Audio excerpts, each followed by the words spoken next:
Vous parlez du combat culturel, vous parlez du totalitarisme qui s'empare de l'intime, et s'empare de nos représentations.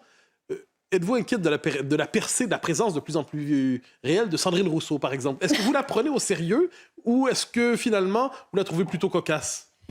Je la prends très au sérieux.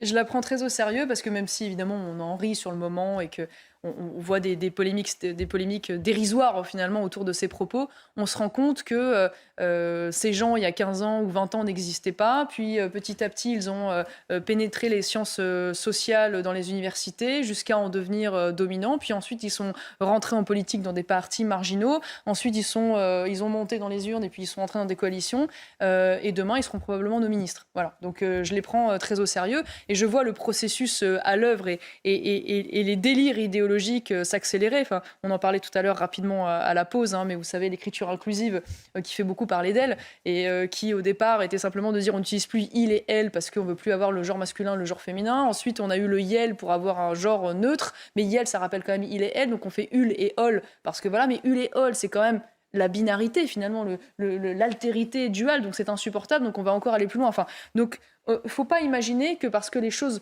sont absurdes, c'est le propre finalement des idéologies. Les idéologies n'ont pas à être cohérentes et intelligentes. Et donc il faut se battre il faut se battre y compris sur le plan culturel et intellectuel face à ces gens et pas seulement politique, parce que je vous le dis, aujourd'hui ils apparaissent amusants, mais demain ils pourraient être au pouvoir.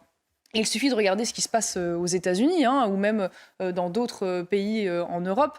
Je crois que c'est en Irlande récemment, pour prendre un sujet relatif aux questions militantes LGBT, où vous avez un professeur qui a été emprisonné parce qu'il a refusé d'utiliser le pronom choisi par son élève en classe. Ça paraît inimaginable aujourd'hui en France. Mais on en prend petit à petit le chemin. Le Conseil d'État, très récemment, a dit qu'il fallait que les professeurs s'imposent d'utiliser, par exemple, le prénom qu'avaient choisi les élèves en classe. Et je veux dire, on nage en plein délire. On nage en plein délire. Et je vous dis ça, je peux me prendre à l'instant un procès pour transphobie.